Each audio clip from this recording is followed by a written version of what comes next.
Dr. Joseph Martin here. Idle no more, be active forever. Thank Indians. Well, this is kind of a fun, important one for me to do, but absolutely serious and sincere. It is the core of my life and existence and my own personal growth as a human being, Nkwehuwe, as we say, the true hearted person in our Mohawk way, and also as an academic and hopefully a visionary heart leader like you are becoming yourselves in watching this. Well, we know that Idle No More is a Canada-wide Indigenous resurgence of self-determination and sacredness for ourselves as Indigenous peoples and for all our relations. Mitakuyo Yatsen, we say in our Lakota way.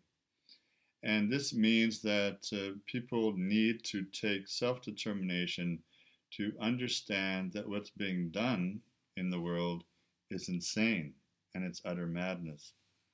Now, interestingly enough, this week here in Canada on the national news, there's been something in the news about a young girl in Saskatchewan who wore a nice pink t-shirt to school that on the front of it said, "Got land?" question mark. And on the back of the t-shirt it said, "Thank an Indian." This is a wonderful, sincere, and quite hilarious in our native way. We love making fun and having fun, but also about very sincere, serious concerns.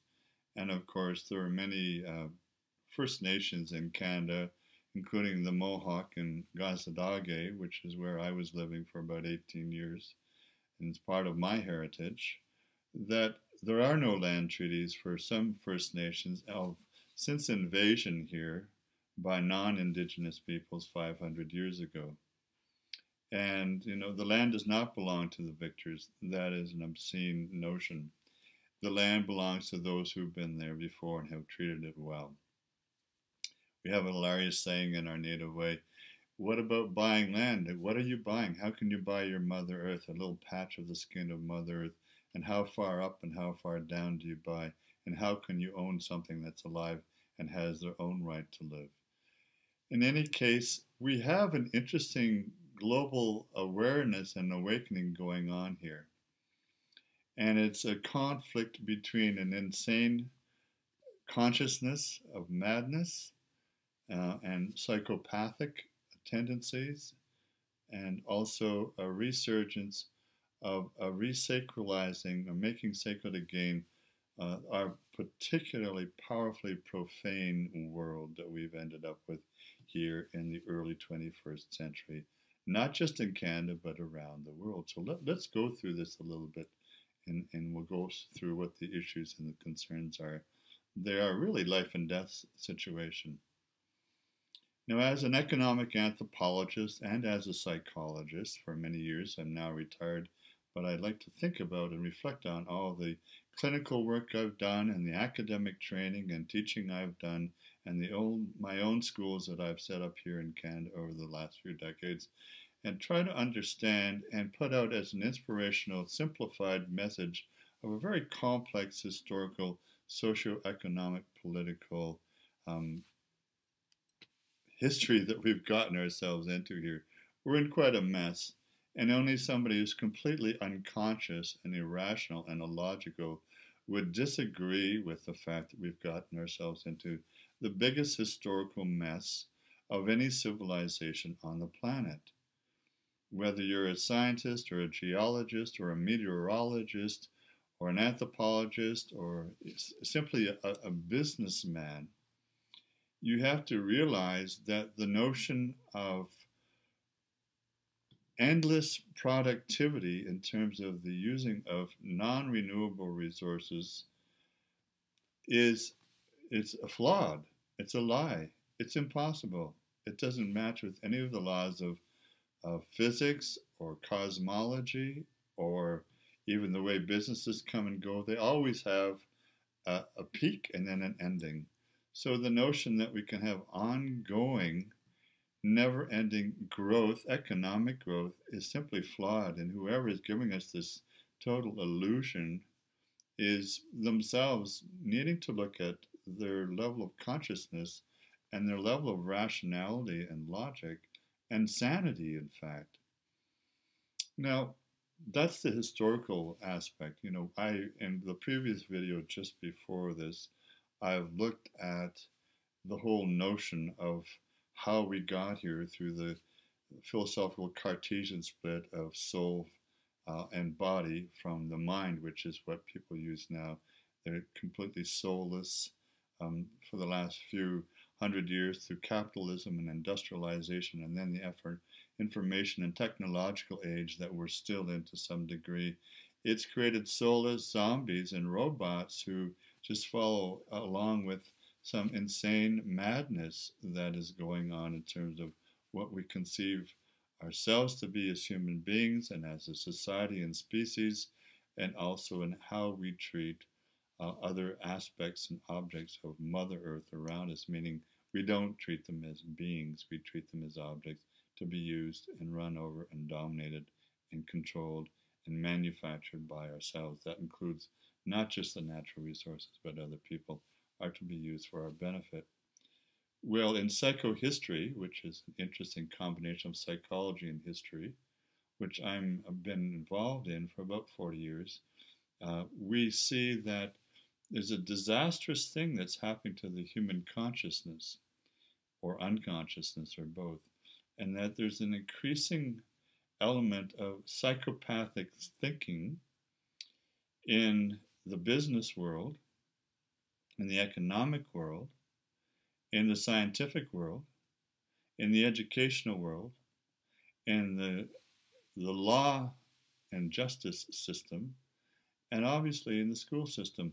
And we can see the results or the symptoms or the reactions to this statistically in the news every night, in the killings in schools in America and other countries by students, and in people doing random shootings in movie theaters and houses and in roadways and in mosques in America, and the suicide bombers of other cultures and traditions, of many cultures and traditions, who have just come to some notion of treating everyone else, as we say in anthropology, as nahani, or outsiders, or nobodies, nothings, objects, non-humans, and therefore to be killed.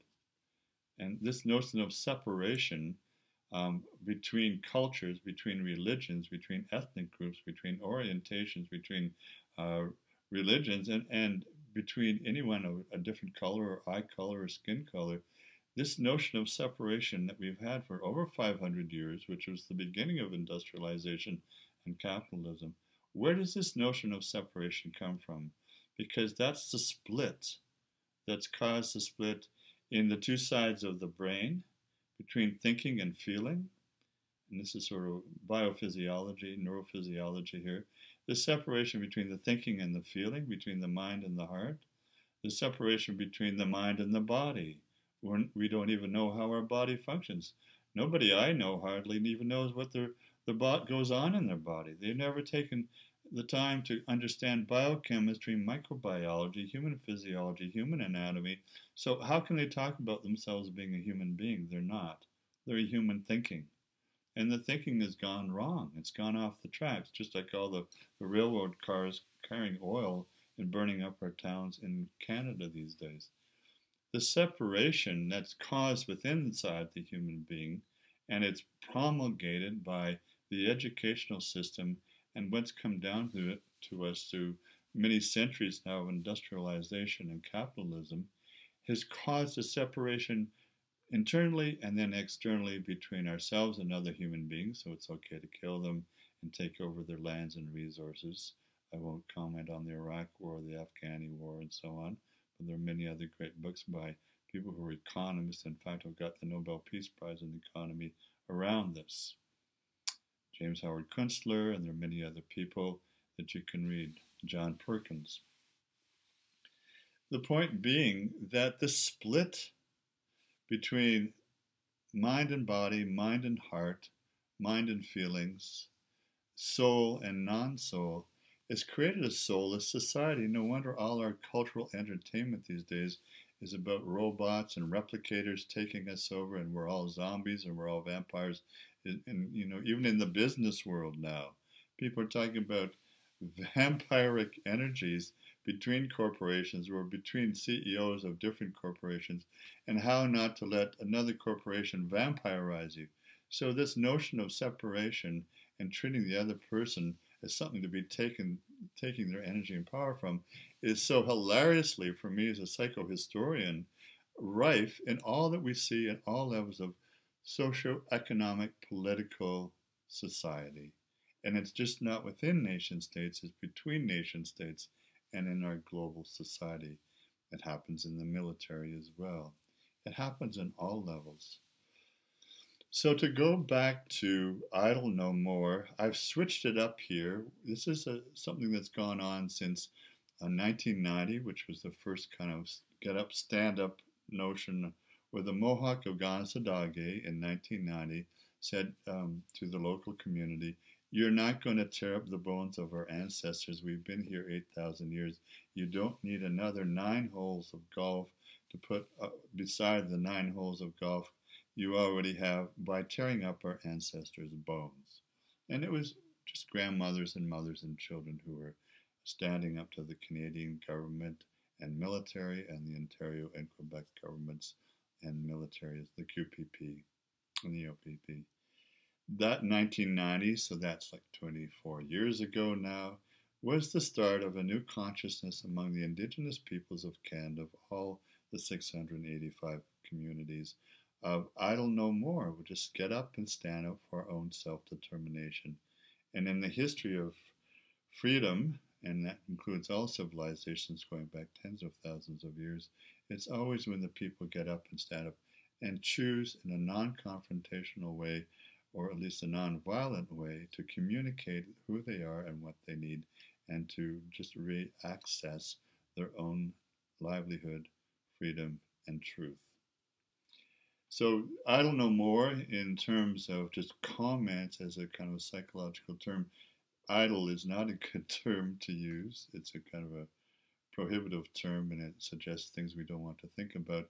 We want to look at something that being active forever, because it's an ongoing choice to become conscious. And the notion here is to move from separation to reunion. Reunion in the sense of to make our consciousness divine or sacred again, to resacralize our soul, to put the mind and the feelings together, the mind and the heart, to put the soul and the body together, to put the spirit and the material form together, to reunite and realign and become a whole being again and become a whole people again. And to see everybody inclusive in the Canadian culture. That's our way. We're the cultural mosaic, and this is a known sociological term in Canada for many decades now. If we are a cultural mosaic, then we all belong here. We're all part of it. And as John Ralston Saul has said in his many great books about the third or the most important primary aspect of the Canadian historical foundation, it's the First Nations, Inuit, and Métis who gave us our culture and our notion of being peacemakers. And of course, my PhD at University of Toronto on Gansadage is about the power and the beauty of our Mohawk people and what we brought to Canada and to our own community here in Canada. So this notion of thanking Indians, I think it's been the First Nations in North Central South America and indeed worldwide, and the Australian Aborigines and the Maori and so on. It's been they who have held this conscious notion of the sacredness of all beings, all species, all elements, minerals, rocks, plants, and trees that we can learn from and actually get healing medicines from as well, including the sacredness of the waters and the air and the earth that support us and give us our physical body. Thank the Indians, not just for the land that you might have or pretend to own, but thank the Indians for holding this consciousness for so many centuries and millennia and keeping it alive to the point where almost all of them have been extinguished as many anthropologists have pointed out, including Dr. Wade Davis, here a great Canadian anthropologist who works with the National Geographic, and also many others that I can mention, but I'll just, you know who I'm thinking about here. Those who brought to our awareness that the decimation of Indian tribes and languages and cultures forever is going on a weekly basis, where there are dozens of cultures being destroyed in Borneo and Southeast Asia and Africa and South America, all over the planet, to the point where they will be lost forever, although we're valiantly trying to keep alive some of their language and thereby their cultures, values, and traditions, and ancestral knowledge that we will need to get beyond this sanity and madness, which has brought us to the brink of complete nuclear holocaust and annihilation globally. You know, I'm sure many of us, and I'm sure those people who are in those places of government or military and education, have kind of questioned, starting to question themselves, like John Perkins in his story of being an economic hitman, and you can read his books on that. You know, we've started to question the logic and the rationality, let alone the morality and the ethics of it. Let's just leave that out.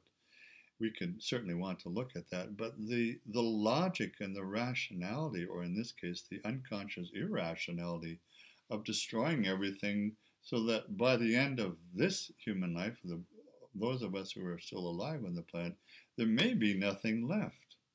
Not just through a war and annihilation, but biological, chemical warfare and germs and increasing illnesses worldwide, and lack of drinking water and foods and substance for just staying here on the planet, let alone 7 generations or even 1 generation from now.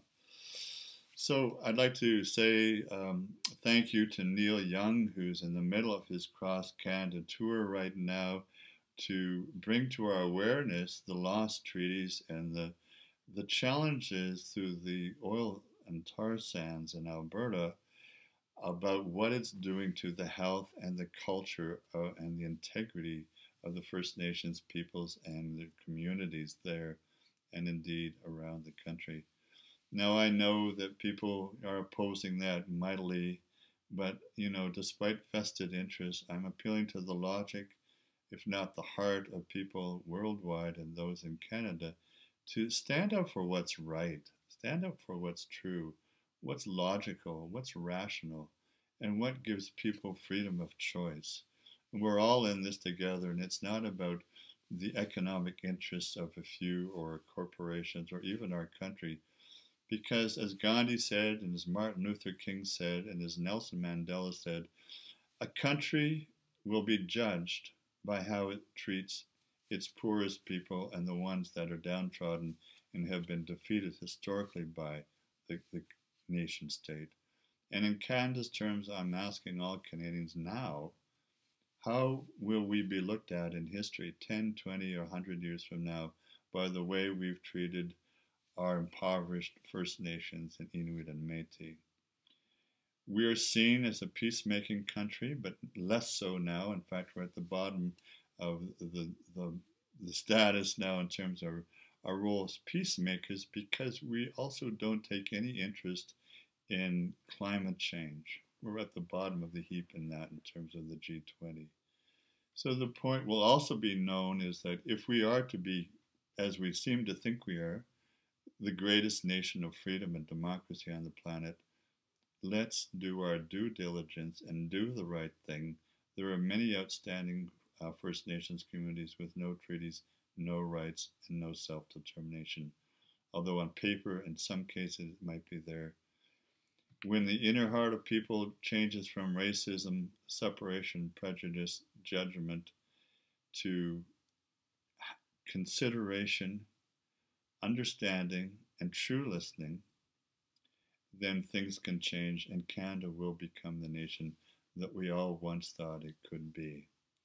And I believe that all Canadians have an interest in this, and that all Canadians have a national and personal interest and heartfelt awakening to do the right thing and be the people we know we can be. Well, I guess I've said quite a lot. I hope that you're inspired. And this is meant to be for everybody. There's no judgment in this. This is just simply a heartfelt, basic call to consciousness to be true human beings, Unkwehuwe, as we say in our Mohawk way. So, Skanagoa, it's our saying for the peace is great, and we are one sisterhood, brotherhood.